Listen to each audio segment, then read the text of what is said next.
Morning.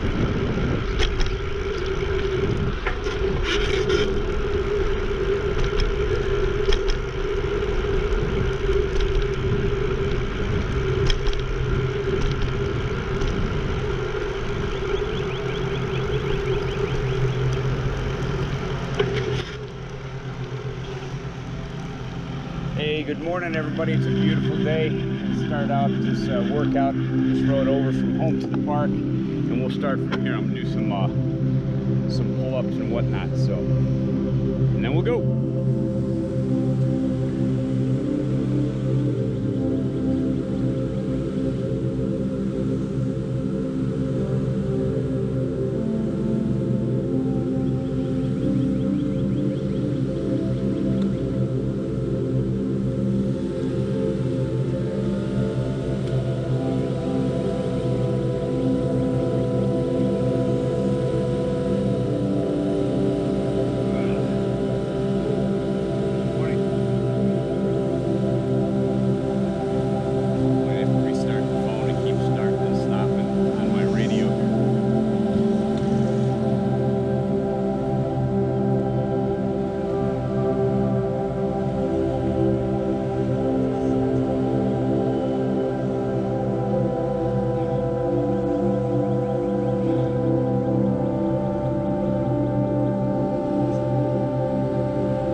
This morning, I gotta go pick up one of my sons. So, and work on a new project. That was a rally. Morning.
doing? Good, good. I hear you.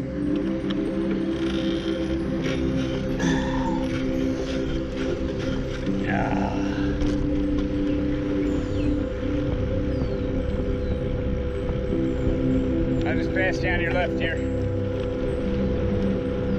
Enjoy your ride.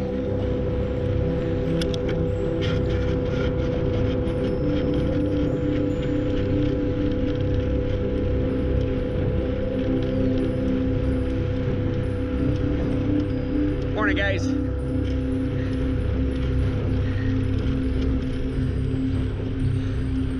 I think this is the third experiment.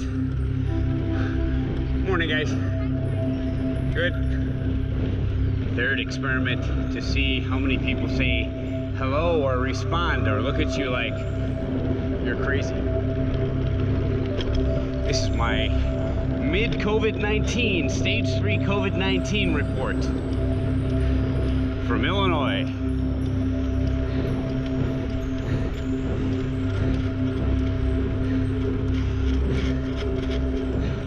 I'm not really sure if people have more of a trust in their general stranger or less. I think less. I think people have become more skeptical of others, right? Do they have COVID-19? Do they have the coronavirus? That kind of thing. But nobody out here so far is wearing masks. I'm sure we'll find one or two. And if they think it's going to help them, then good for them. If they give them some more confidence, well, there you go. That's fine.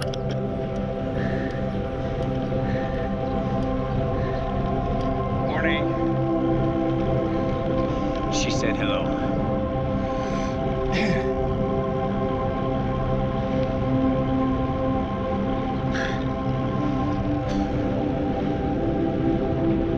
One thing I don't like about the GoPro is it hears when you spit. Sorry everybody, but I do spit while I'm driving, while I'm riding a bike.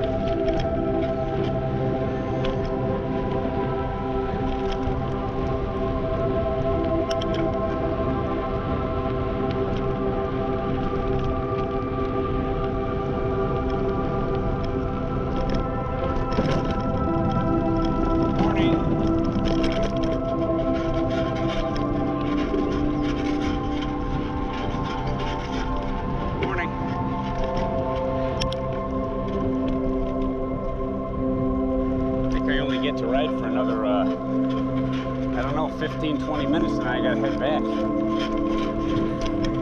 Something like that.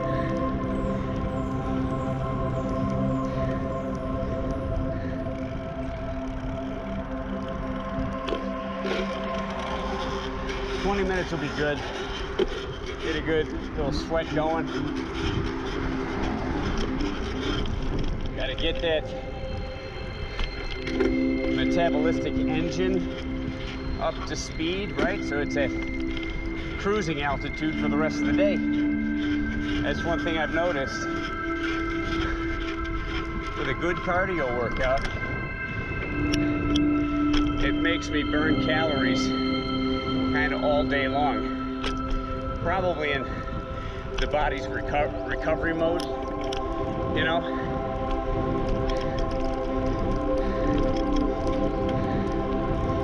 I don't know if there's a difference between what I call recovery mode and endurance building mode. I think it's two sides of the same coin when you're out there, after you're done, right? I would definitely say endurance building mode is when you're doing your cardio and you're feeling, it's that moment where you're feeling fatigued. Your muscles not so much fatigued, it's your inner core. You feel it kind of in in your chest, I would say, where it's kind of like this weak desire to kind of say, okay, that's enough, and give in. And that's when I say, what you do is clamp the lid down on that sucker, and you don't have to go all out at that point, but you clamp down the lid and you let it know who's boss, right?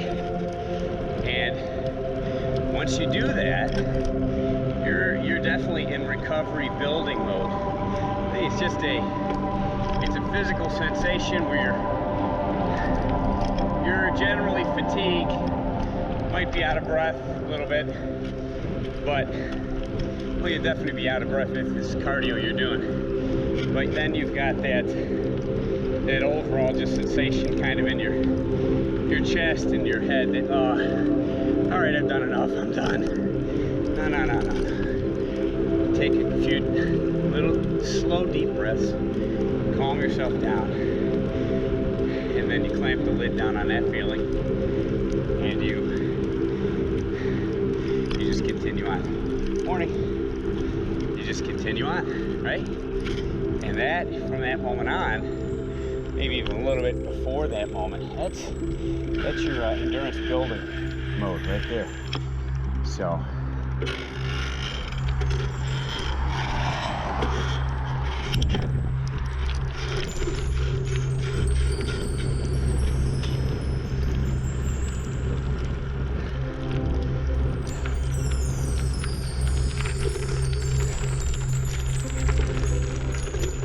all right, let's see where this leads us.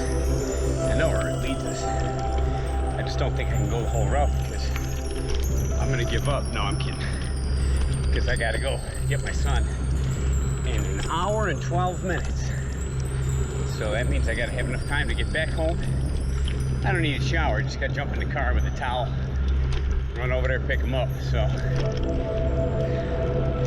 the new project that I'm starting this morning is for elders that have suffered or fear they are suffering elder abuse by scams and scammers.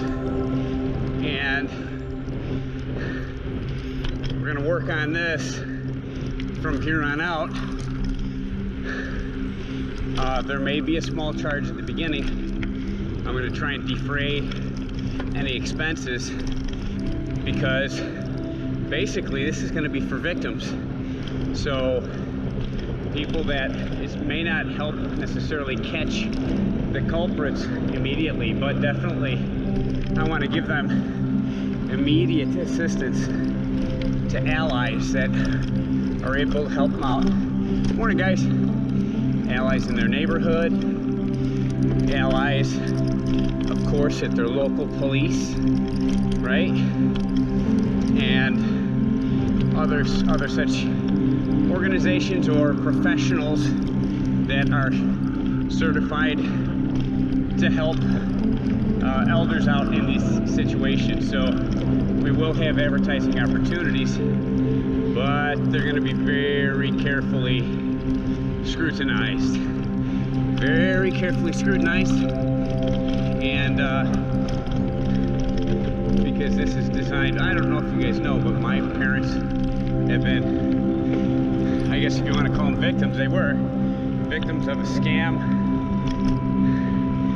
So last year, they essentially ended up paying a wink-wink contractor with no credentials by any local any local municipality as a contractor, no licensing, etc. A contractor, $31,000, essentially their life savings.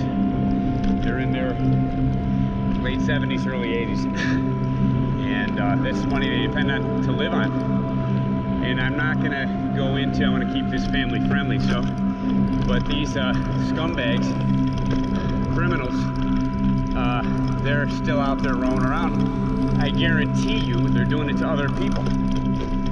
So I'm hoping that one day or another the law is going to catch up with them. They're going to get too cocky and they're going to, but see, the thing is they have attorneys.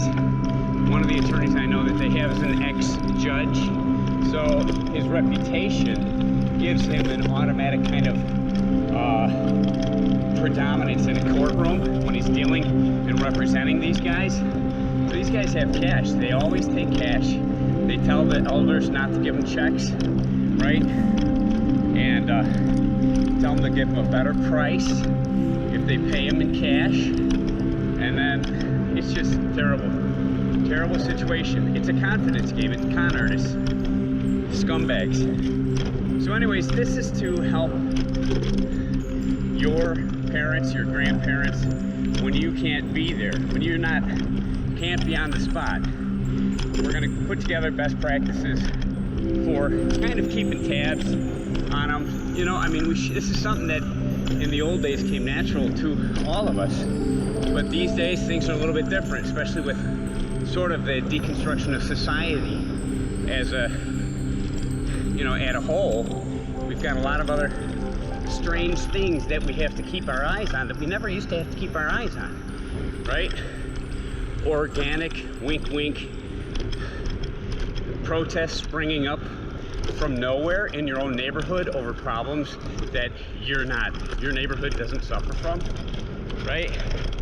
And then you've got people that take advantage of those criminals, the criminal element, that go out there and start creating havoc. Maybe they just want to do this wild thing, right? Wilding, and they go out and start breaking windows under the cover of being a protester, right? They get in with the protesters, they walk along, march in solidarity, yeah, we're down with the struggle, all that stuff. And then they come to some stores that they've already kind of pre-targeted, you know, and they break the windows out, hop in there, steal what they can, and run back out into and disappear into the crowd. Perfect cover, right? So, I mean, I don't want to get off track, but these are some of the things, the issues, and that, I mean, I used to live in the city. I moved out of the city. Why did I move out of the city? Because of the crime. We had just had a baby boy, a brand new spanking baby boy. 6 months later, after he was born, we're gone, right? Put our condo up, sold it.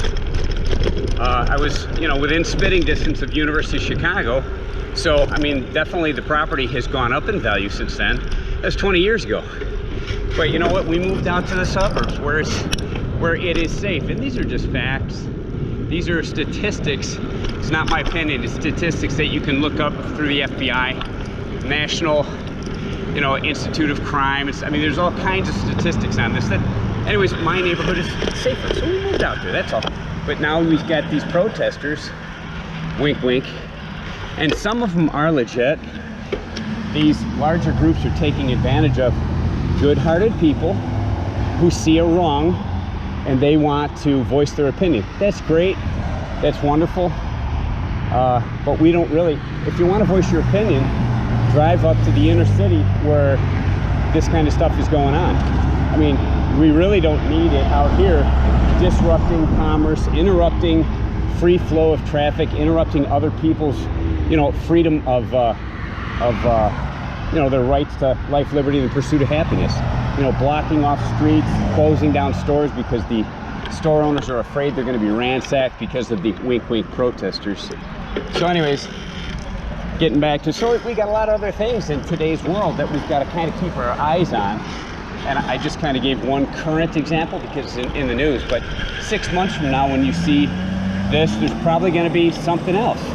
That issue may still be existing in some form or another, but there may be other things. There guaranteed are other things. We're busy in our daily lives, going to work, coming home, taking our kids to whatever, baseball, soccer, taking our kids to tutors after school because of the difficulty in getting into a, you know, good college these days. So, I mean, life is a lot busier, and unfortunately, people don't have a lot of time to do things that were commonly done in the old days, going and protecting and watching out for and having lunch with our seniors, our family, right? We'll call them on the phone once a month and we hear their voice, they sound okay.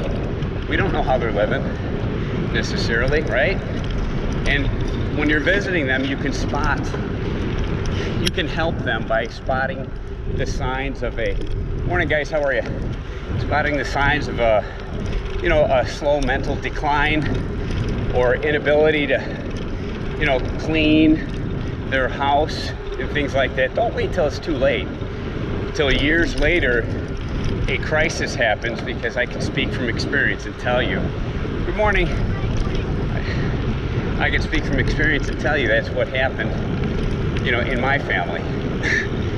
A couple of crises occurred. Hey guys, morning. Alerting us to the fact that things were no longer normal. Something happened, you know, a couple of incidents happened, and it was only then that we realized, gee whiz, I mean, they need some help, right? So anyways, that's what our goal is, and mission statement is going to be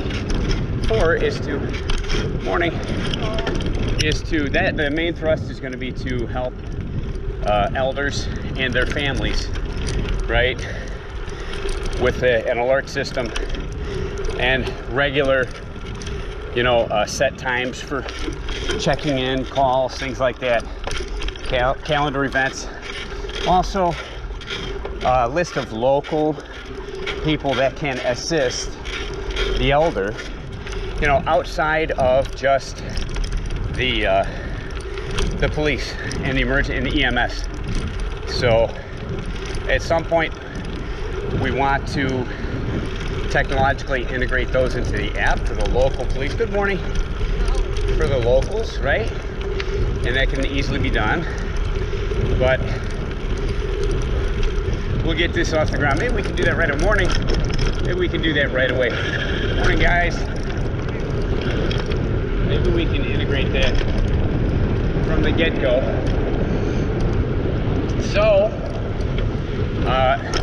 we're going to be asking for interns who want community service hours at local colleges, schools, people that have their elder, maybe their loved one that has been a victim and they don't want it to happen again. So we're going to look for input from you guys. Right now you can do it here on this YouTube video, and soon you'll be able to do it on Facebook, Twitter. So we will launch a YouTube channel off of this, you know, and it's going to be more than just talking about the app. It's going to be an education. Speaking with attorneys. Good morning, how are you? Morning. Speaking with attorneys that are, you know, do this every day, that are experts in elder law and elder abuse and scams and things like that. So I think it's pretty exciting to actually take this turn of events and spin it into something that's going to be good for society. And, you know, maybe in the long run, it'll even help these scammers to see that these people will not be taken advantage of any longer. That we're going to stand up as a society and say, no, you ain't doing this anymore here, bro. Right? Anyways, woo! Enjoy the rest of the ride. I've spoken enough. I guess maybe it's good for cardio to be talking at the same time you're pumping away. So it's 9 o'clock right now, 9 a.m. in the morning, Central Standard Time. Year of our Lord 2020, June 12th. I believe it's June 12th. I think it is. It's today's Friday, and so far it don't look like Friday the 13th. I think my radio went out on me. Let's turn it on again. Hey there, good morning, how are you?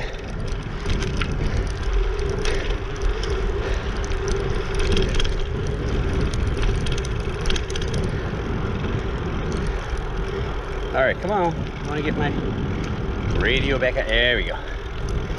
Let's see. Now. Okay, that's still going.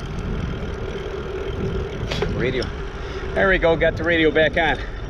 And the radio station I'm listening to is John Fredericks, the Godzilla of, I forget what he says, but he's out in Virginia.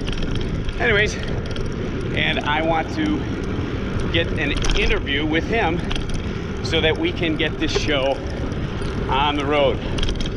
Get the YouTube channel going, get the apps out in the app marketplaces, and start helping seniors right away.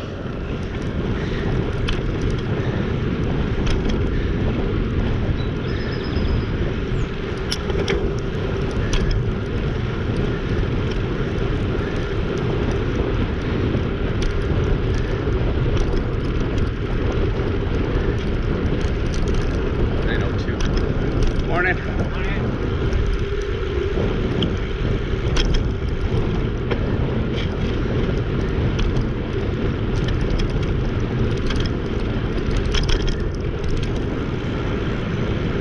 Morning.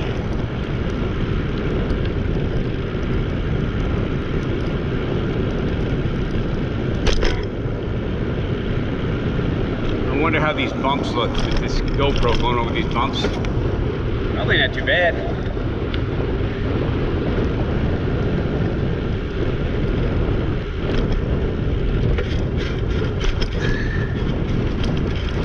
Morning.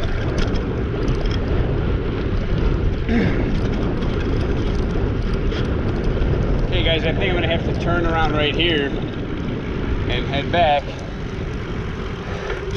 I know there's probably another 7 miles over there, but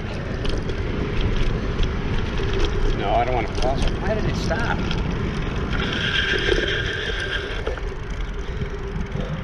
You know, maybe I just go around the other way over here. Might be a little bit longer, but that'd be all right. I know it's a little bit longer.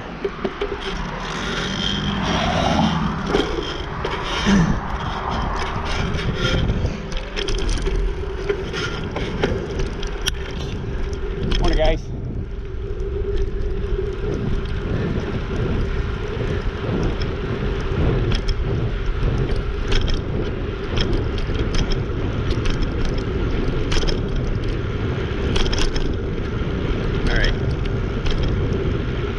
Average miles per hour is 10.7, but how far have I gone? Average speed 15.5 is fine, but where's my distance?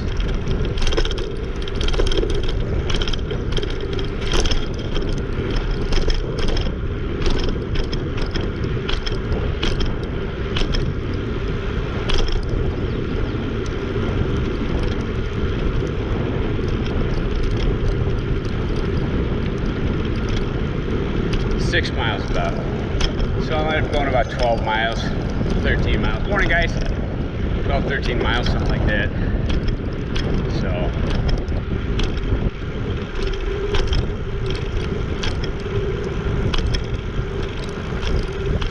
Yeah, I'll pass you on your left. Morning, how are you?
Morning.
Morning, guys. Morning. Thank you. You're all right. You're all right. You didn't have to go that far.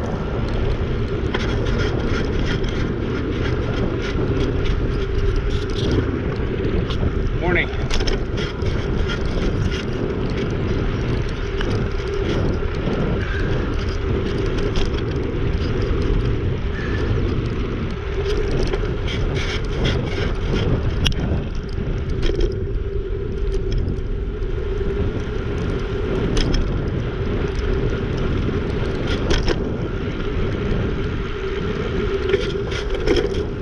Good morning.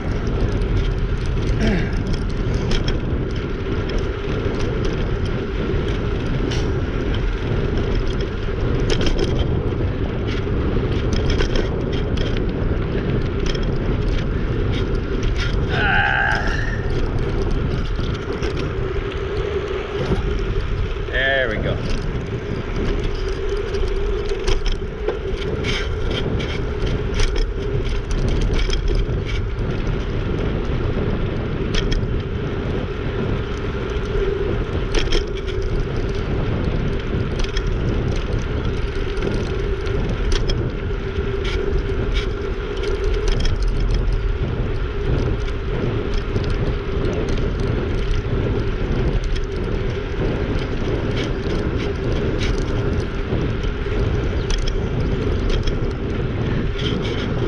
Morning, guys.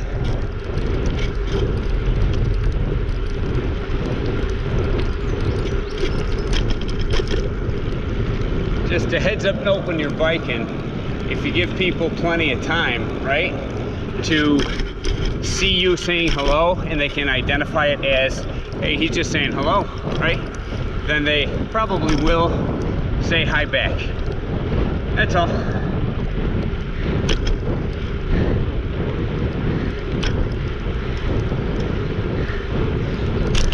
Morning, ladies.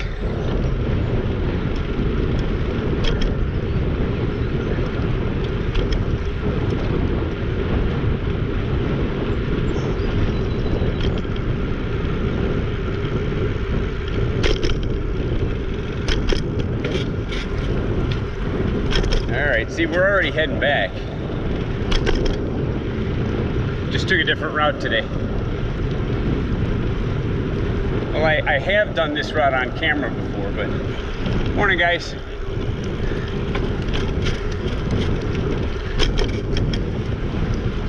Always say hello to someone with a big dog, and I recommend slowing down a little bit too, and get your hands on the brakes just in case. Dogs have the hunting instinct still deep inside of them, and so they're attracted to quickly moving things, rabbits. Morning, guys. Spinning bicycle wheels, right? The spinning lights they see, they're attracted to that stuff. So when you get closer, slow down a bit just to not to get the dog jazzed up. It's not him, it's his instincts.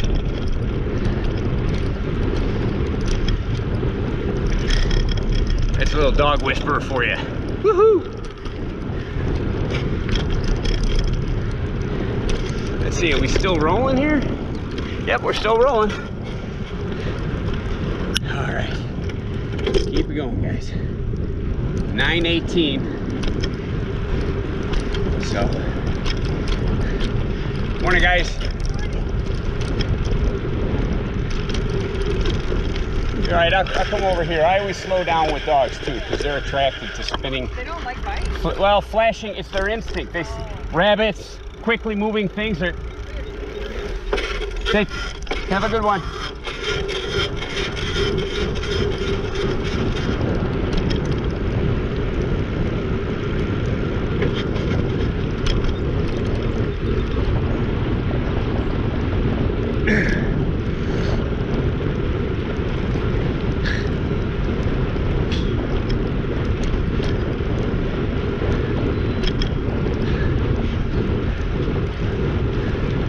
There was another dog back there.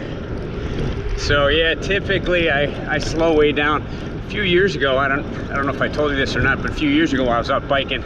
I was doing the dirt trails, and where I live, there's some awesome trails through the forest preserves.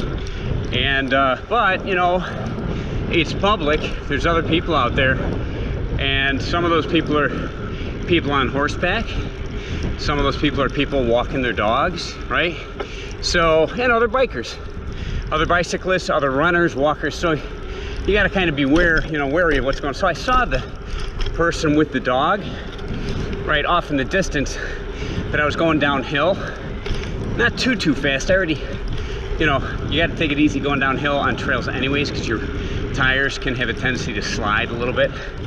Anyway, so I already had my hands on the brakes, and these folks, well, maybe some of you guys do this, so please forgive me, but they were kind of acting like the woods were their own, right? And they had the dog off the leash, so the dog's wandering all over the trail.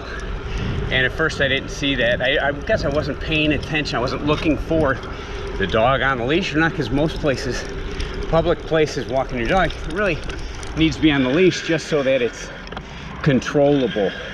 No matter how well mannered and how well trained your dog is, unfortunately, animals are still fall prey to their own instincts, right? It might be a dog, but part of what makes a dog is it's got such a good sense of smell. It's got that hearing. It's, you know, quick. It's got those trigger reflexes, and that's because its instinct has trained them in years gone by, that hunting instinct, right? To go after quickly moving prey. So that's why dogs will see a bicyclist and they'll see those feet moving, zip, zip, zip, zip, zip. And you wonder, why in the hell is that dog biting my feet? Sorry guys, family friendly. Why the heck is that dog trying to bite my feet? Because they're spinning and it's attracted to that quick movement. It's the same thing with the bike tires. They'll start chasing cars. You see a dog running down the street chasing a car, it's running after it because it thinks it's a 3,000 pound prey or something like that. It's just the instinct. Dog doesn't even think. It reacts to that instinct of seeing that quickly flashing thing. It could be tire rims, could be your feet, bicycles. But anyway, so I recommend slowing down, because these folks thought they had the woods all to themselves, and I was going downhill. The dog, it didn't run after me, but it did wander in front of me, and I didn't want to hit the dog. I mean, I'm going downhill and your momentum is with you. So, you know, he came over in my lane. I slammed the brakes on and forget about it. Good morning, guys. Went right over the handlebars. Woohoo! So I did that twice before I learned my lesson. So whenever I see people with their dogs on trails, typically I will slow way down, you know, because if they're obeying the rules and they got their dog on a leash, then, you know, at least you want to make sure that everybody is safe. The dog's safe, right? I mean, I did that twice. I'm not complaining necessarily, even though you should have your dog on a leash when there's other people around, like walking. But here's the thing. I slammed my brakes on twice because I didn't want to hurt the dog. I didn't want to run over the dog, right? I've had dogs all my life. I love dogs. And a dog is not as smart as a human. He doesn't know my dumb human is letting me roam around in the woods thinking they're doing everybody, you know, I'm having fun. They're having fun watching me enjoy my freedom, but just for everybody's safety, really. Unless it's private property, right? And you got, you know, 100 acres all to yourself, then hey, go to it, man. Have fun, woohoo! Anyways, so that's it. I learned my lesson.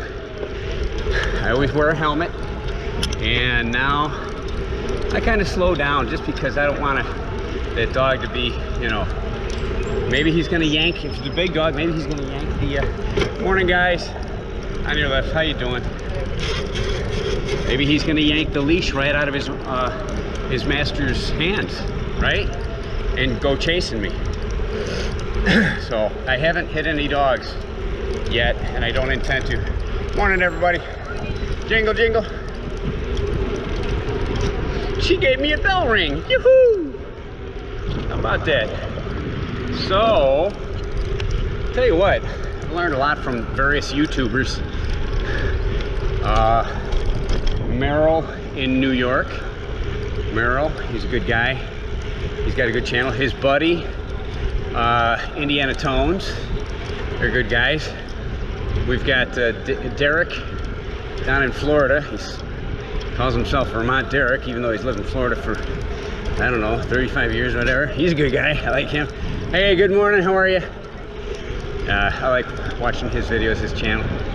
We got Susie Q out there. She's down in towards Florida, Georgia. She's down there on the border, I think, close to the border. Who else? Another guy up in New Hampshire that I enjoy watching, but I haven't seen a video of his for, I don't know, maybe 6-7 months. I was actually worried. I posted on his channel, and I guess a few of people that follow him and watch his videos posted out there too. Like, hey, are you okay? Everything all right with this coronavirus BS going around? You never know, right? So anyways, I don't even know his name. I think his name might be Michael, but I don't know. He's out in New Hampshire. New Hampshire, Metal Detecting NH. He's got a lot of videos. He never really shows himself on camera. I've only seen him a couple of times. He dropped a lot of weight. He was really proud of it, which is great. Metal detecting is a good way to get out there. If you're older, hey guys, good morning. If you're out there and you're older, you know, up in your 70s, 80s, 60s, and you're looking for something interesting, fun to do, and something that's going to keep you relatively active, right? Pick it up.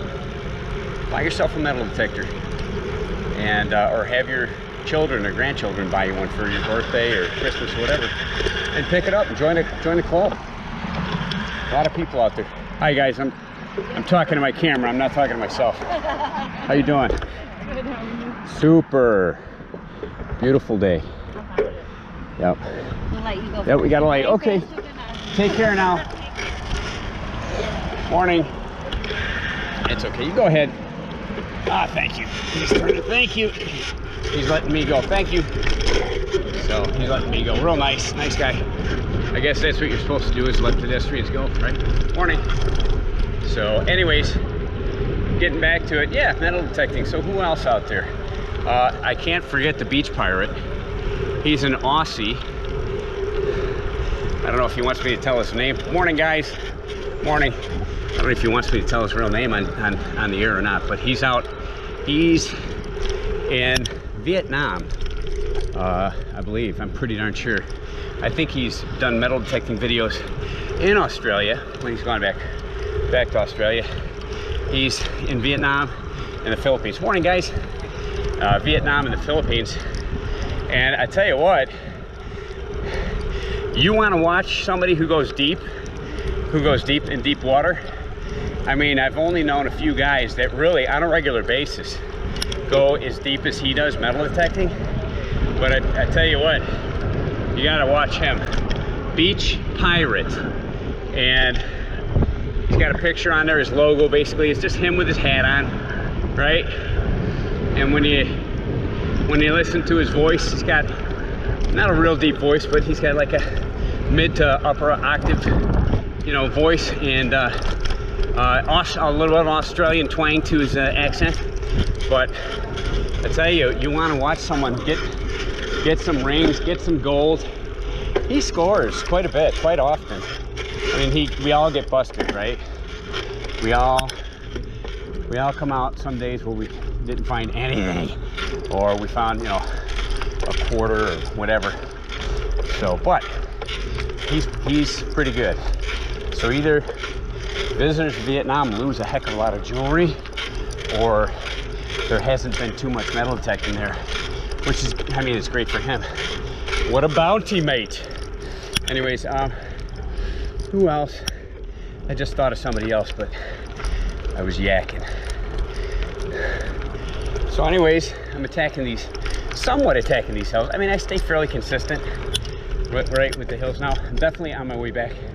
I'll be back within the next, 15 minutes or so. So, let's see, what other metal detectorists there's some ladies. Metal detectors. I'm gonna stop here, guys. I saw something back there. I'm gonna go check it out. Morning, guys. How are you? Morning. Woohoo! Saw something over here. Hey, good morning.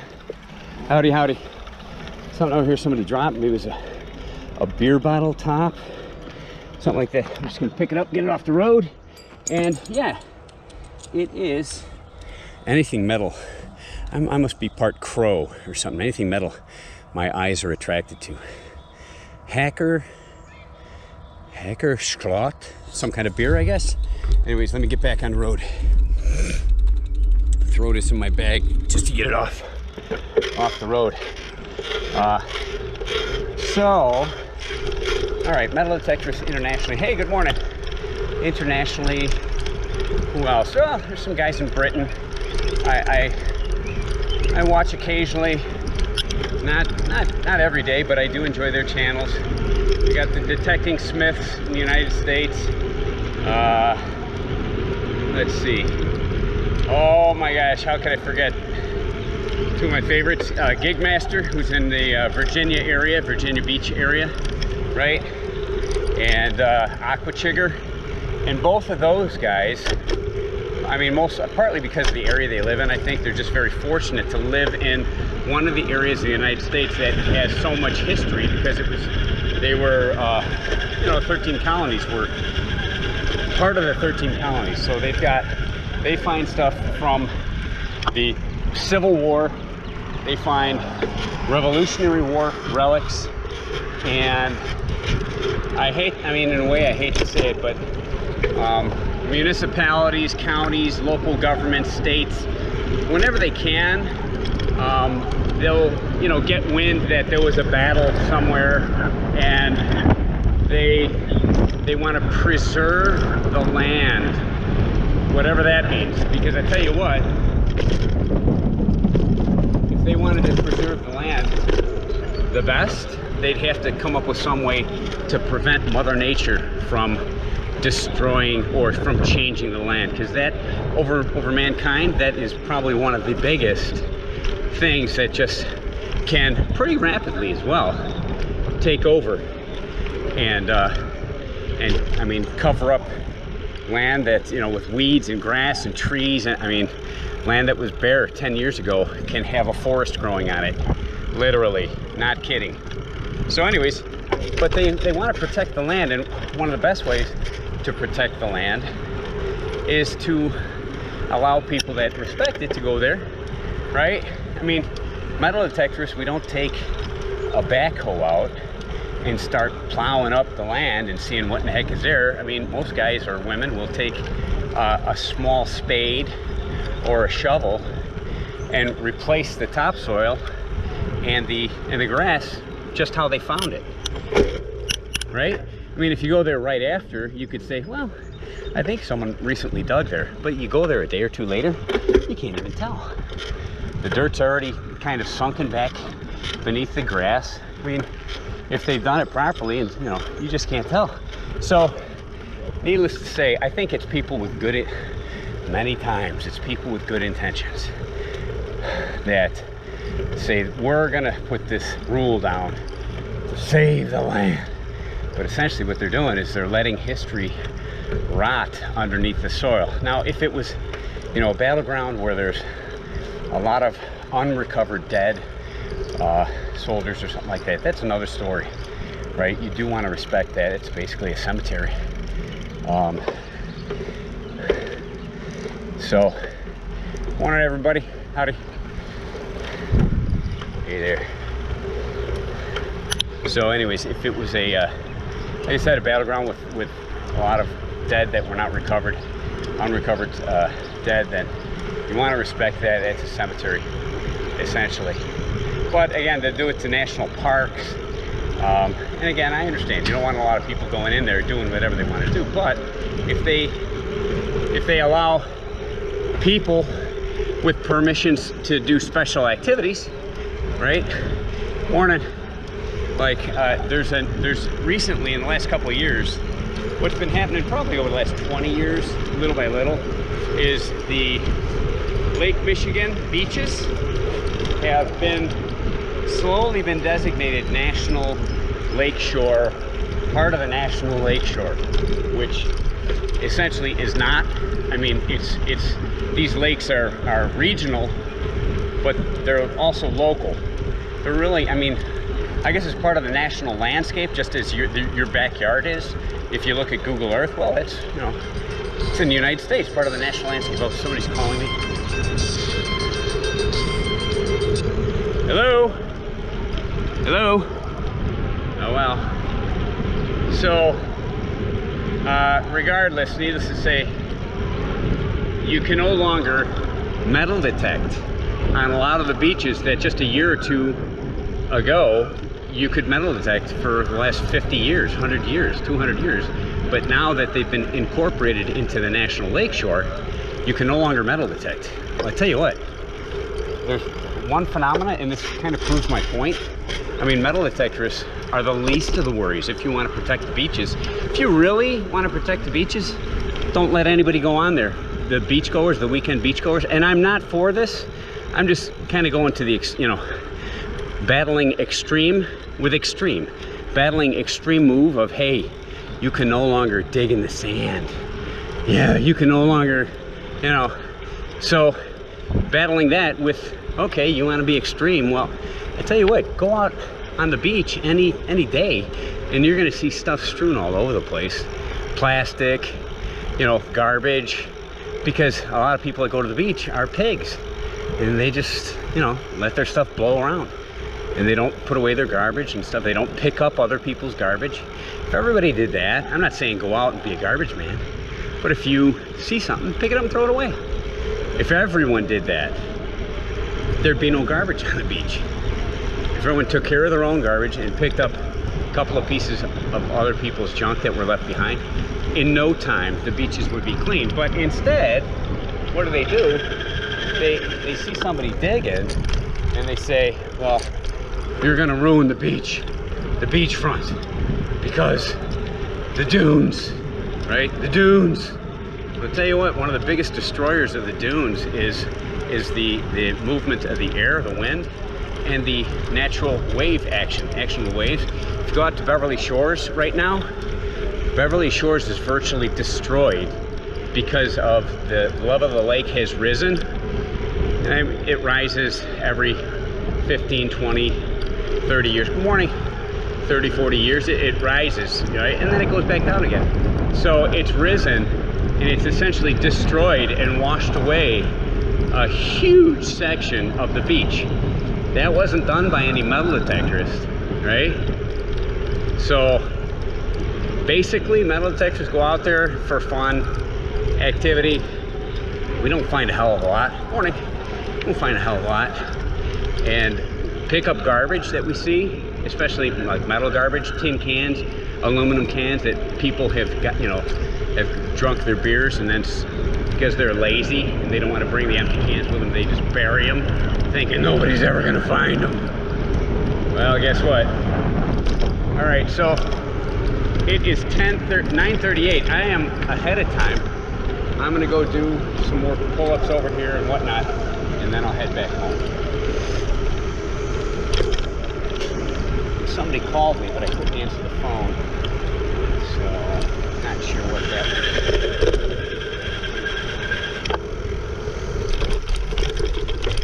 was. Morning, guys.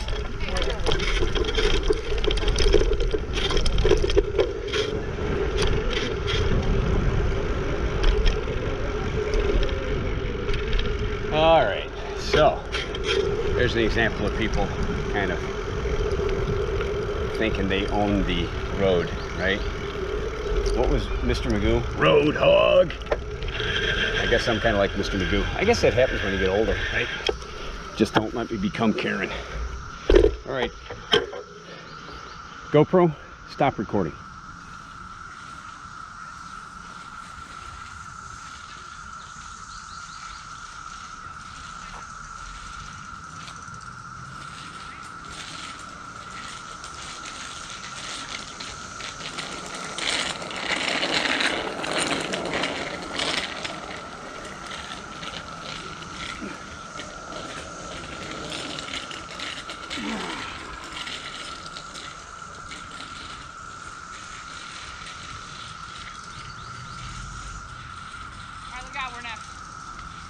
Alright.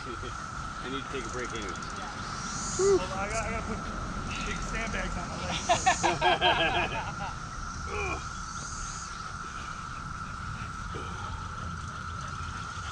Have you seen that pole challenge? Well, this is how they used to lock people up. They didn't make them very simple. There's a way.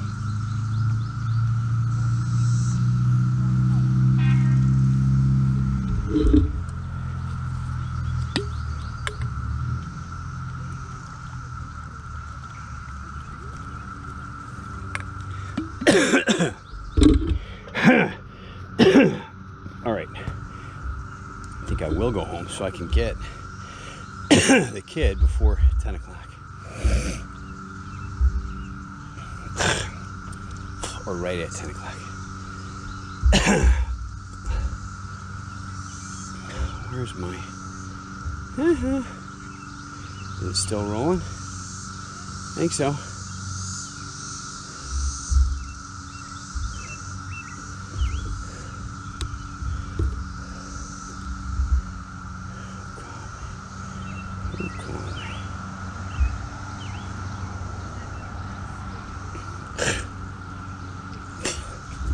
Let's see. Someone just called me. I don't know. Oh, CVS. Morning, guys. Good morning. CVS. Okay, we don't need them right away.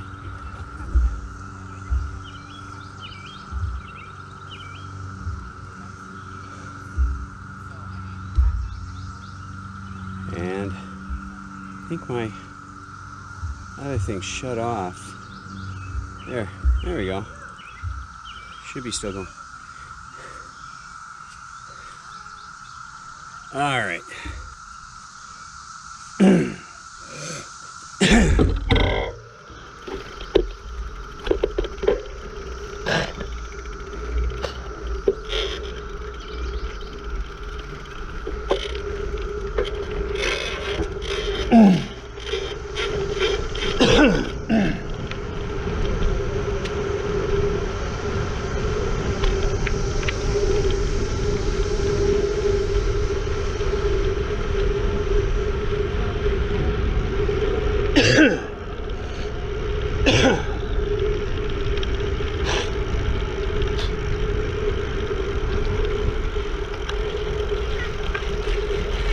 Morning, guys.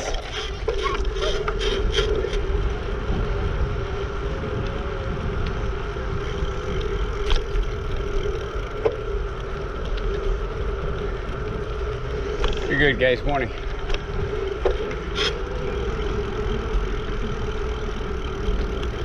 Morning, coaches. How you doing?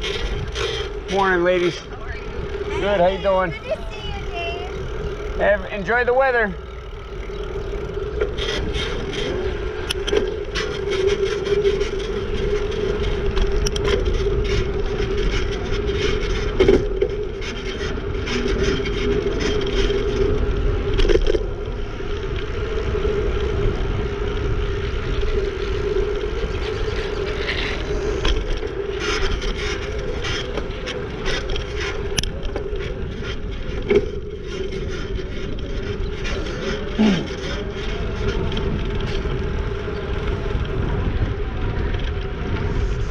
Whatever.